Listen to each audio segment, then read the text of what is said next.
Here's a sample of ornaments I'm going to show you how to make today. I call these 5-minute ornaments. They were designed to be very, very quick to make. So I'm going to try to show you how to do that today. The first thing is that if you want to add a lot of color, you could do this ornament without adding color to it. But if you're going to add color, you need a fairly light wood so it'll take the color. You could do this shape, of course, without it, and just plain wood. I start off, I mount it between centers, and I use my chuck. Because I want these ornaments to be very fast to make, I use a drive center called a step center that actually fits in my chuck. And that allows me to rough out the piece and turn the tenon for the chuck and never have to remove the chuck. So it makes everything go faster. Now I use a spindle roughing gouge that I've sharpened at about a 45-degree angle. A lot of spindle roughing gouges come really blunt, but I sharpen mine a little bit finer. Cuts faster and cleaner. So I anchor the tool, and you rub the bevel, you lift the tool up and you let it cut. Now I point the flute in the direction that I want to go. And each time I'm lifting the handle a little bit further.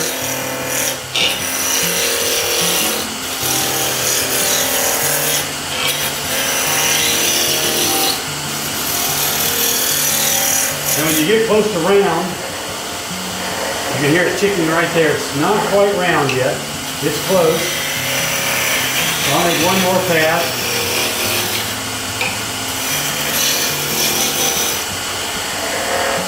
A little bit out of round out there. Close enough because we're going to round the whole thing up in a minute. I take my parting tool and I cut a tenon from the chuck. Now one of the tricks that I use, my chuck has dovetail jaws, so I don't want a flat tenon, which is what this is.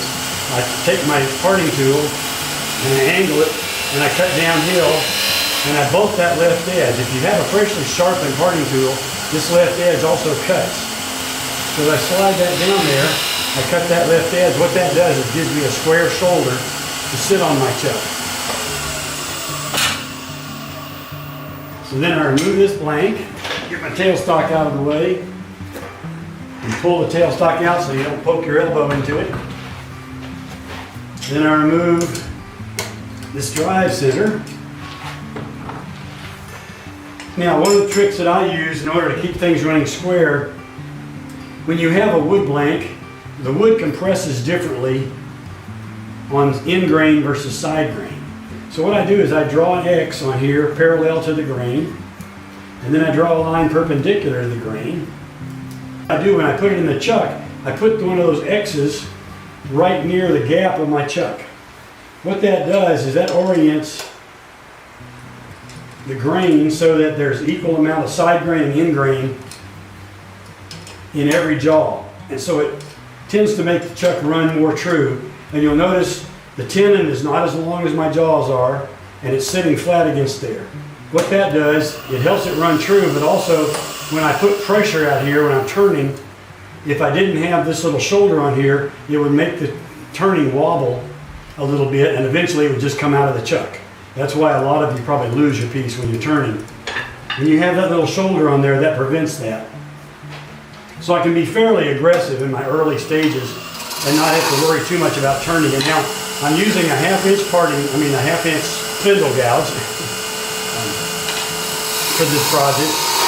And I anchor the tool, I put the bevel on there, I lift it up till it starts to cut. Now since I'm going downhill, I'm going to have to lift the handle. And I do that with my body. I've got the tool on my hip.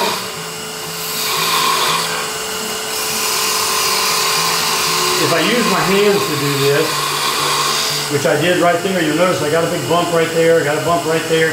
It's not as smooth as I want. By letting the tool do the cutting and moving my body,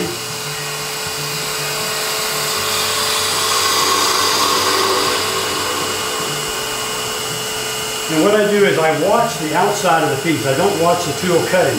What I want to do is, this is very much like driving a car. I want the tool to control the cut, and I want my body to control it. And by watching back here, I'm moving the tool, and I just get the shape I want. It's very much like driving a car. If you're driving a car, you don't look at the steering wheel when you go around the corner, you look at the corner. Well, that's exactly what I'm doing here. I start that cut, and I watch the back side, and I just tell myself, where do I want that cut to go? And I just make my body do it. So we'll go back. The other thing that I do to make these cuts cleaner, I'm trying to reduce all my sanding time. That's part of the reason I don't use scrapers. When the wood is crossing the tool at this angle at 90 degrees, it's a very coarse cut. It's very fast, but it's coarse. If I can orient the tool so that the wood is crossing at an angle, I get a cleaner cut. So what I'm going to do on this one, instead of starting right here, where it's cutting across the tip, what I'm going to do is rotate the flute slightly so that it's now cutting at about 1 o'clock. What that does, it leaves a very, very clean cut. And you'll notice also I slow the tool down a tremendous amount as I get toward the center. The reason I do that is you want the tool to cut at the rate the wood wants to cut. If I force the cut, I'm tearing out grain. I'm not going to get as clean a cut. So I want to slow down as the diameter gets smaller. We slow it down. We relax our grip and let the tool do the cutting. You see how slow the tool is moving here? I'm just letting the tool cut very, very slow. Really toward that end, extremely slow. Now what I get is a super fine cut. It's almost polished. Requires very little sanding. So let's go back and waste away some of this. Now another trick that I use sometimes, this is probably for your advanced turners, to waste away this area. Normally I put the bevel on there and I start cutting, and you know, it takes a little bit of time to waste it away. But I found if I hold the tool up so that it's becoming a scraper, the handle is now higher than the cutting edge, I can waste away that wood very quickly. Then I go back to doing my bevel rubbing cuts.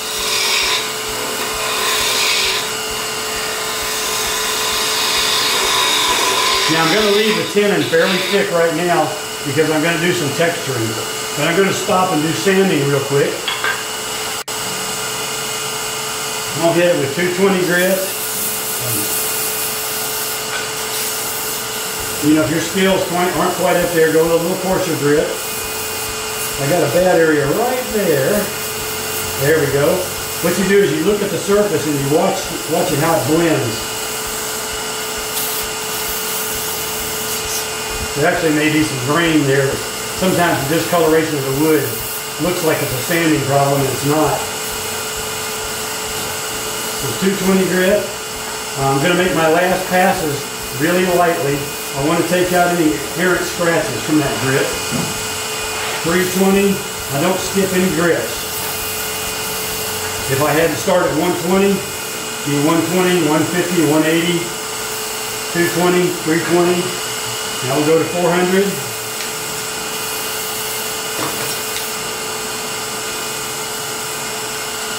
And then 600.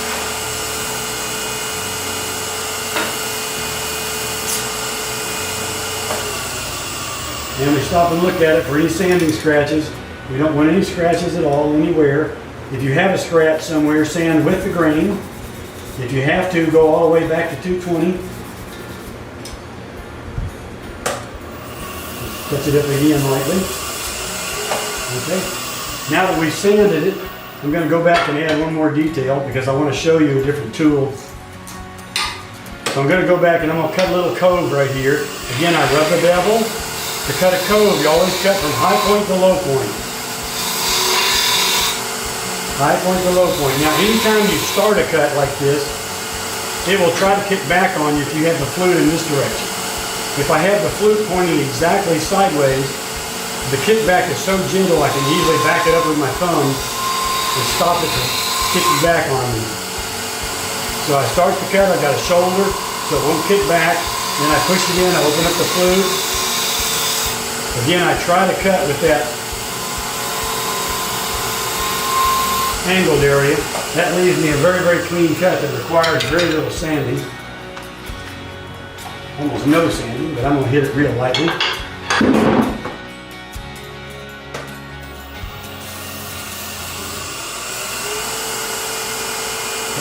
Got a torn ring right in the very bottom. That's where it's going to happen. It's going to happen. And lightly. Oops. Picked up the wrong grit. There we go. 600.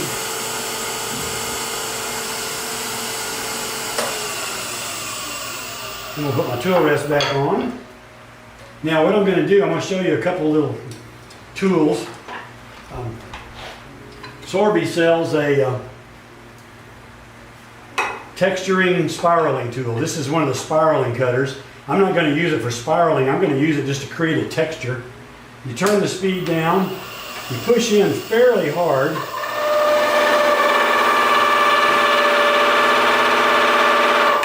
And you create a texture. Now you could slide back and forth and rotate it if you want. I'm going to use the angle cutter and push in. I'm not going to push flat. I'm just going to use the edge. And that creates a different texture. You'll be able to see that better in a minute.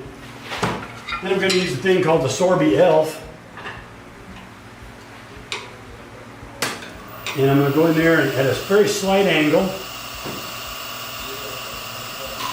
And we'll cut right there. And then I'm going to go over here and I'm going to cut this direction. What that does is produces a texture in the opposite direction that I want to go. Now we'll hit it really lightly with 600 grit just to get rid of any torn grain that comes up from that. Now I found that if you want to add color, the colors come out very much brighter if I have the finish already applied. So what I'm going to do now is I'm going to use a thing called a HUD abrasive. You can buy this at Woodcraft, you can buy it from Penn State Industries. A lot of different wood turning places sell it. What it is, it's a wax, it's a heat abrasive wax that has some abrasive in it. So I just put some wax on there. Then I run the lathe at fairly high speed so it'll melt the wax. And it works off of friction. You can probably see it change as I go across there. Hold the cloth up and force it in the middle here. You may have to refold the cloth sometimes to get it to work. There we go. Now we've got our finish applied. Now I'm going to take some markers, put my tool rest back on there to give me something to support my hand, and we'll just add a little color. Slow the lathe speed down a little bit.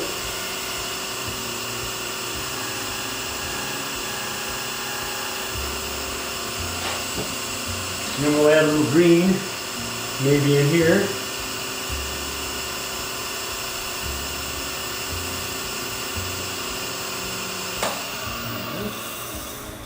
Now if I want to add just a line for decorative purposes, let me find a marker that actually works. Some of my markers have gotten really old.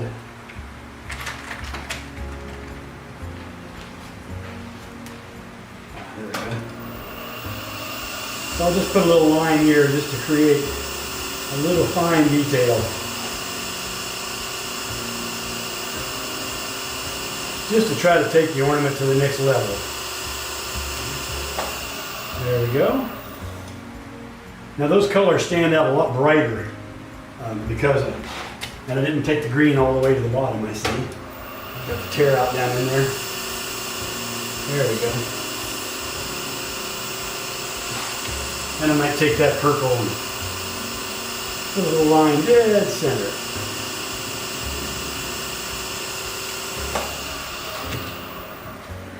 Okay, now what I need to do is go back and create my little finial or a way to hang the ornament. I'm going to use a spindle gouge a little smaller. This is a Thompson 3/8" detail gouge.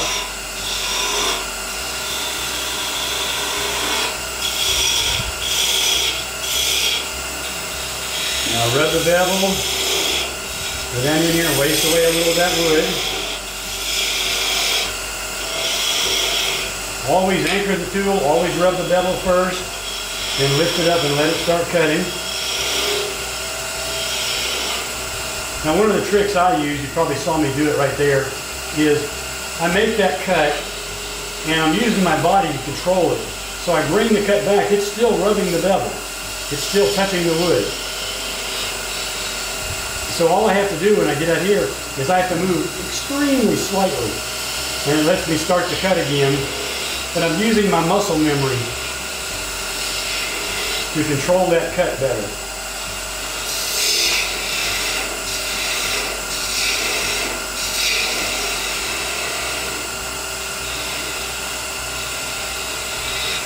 Now I'm making a little cove right here.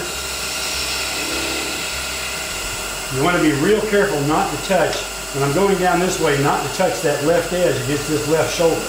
It'll kick back on you. So I start the other cut right there, and I just kind of blend them, and around that shoulder over just a little.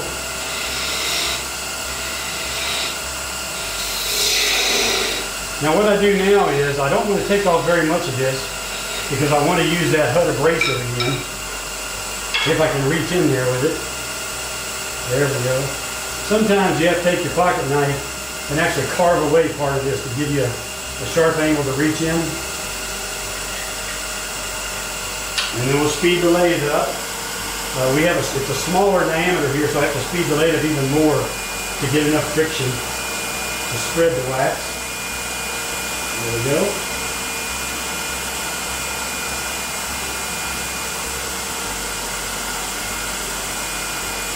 You don't want to push extremely hard. It takes a little bit of experimentation to learn how much you can get away with.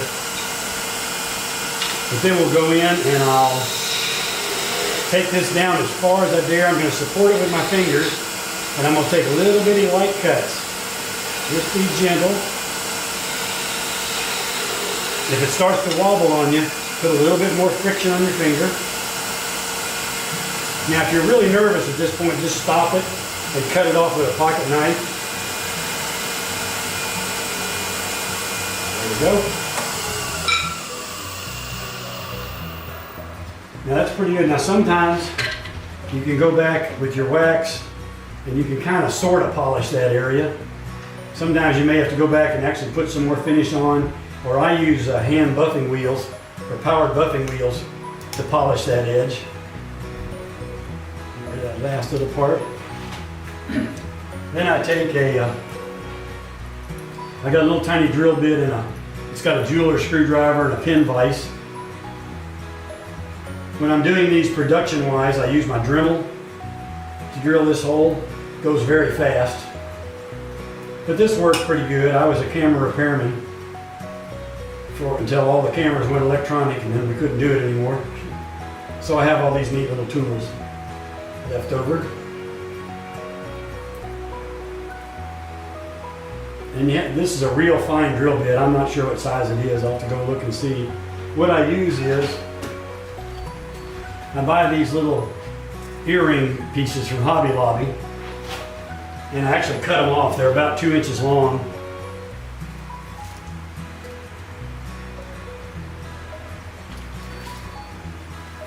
And this is actually one of the scrap pieces.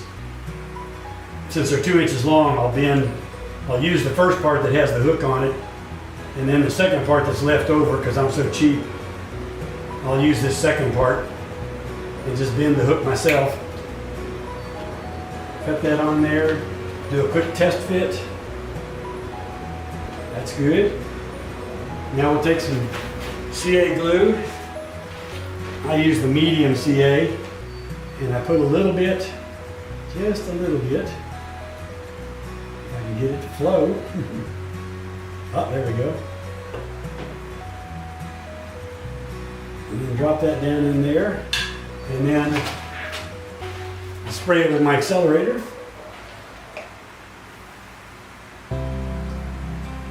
And there we have an ornament.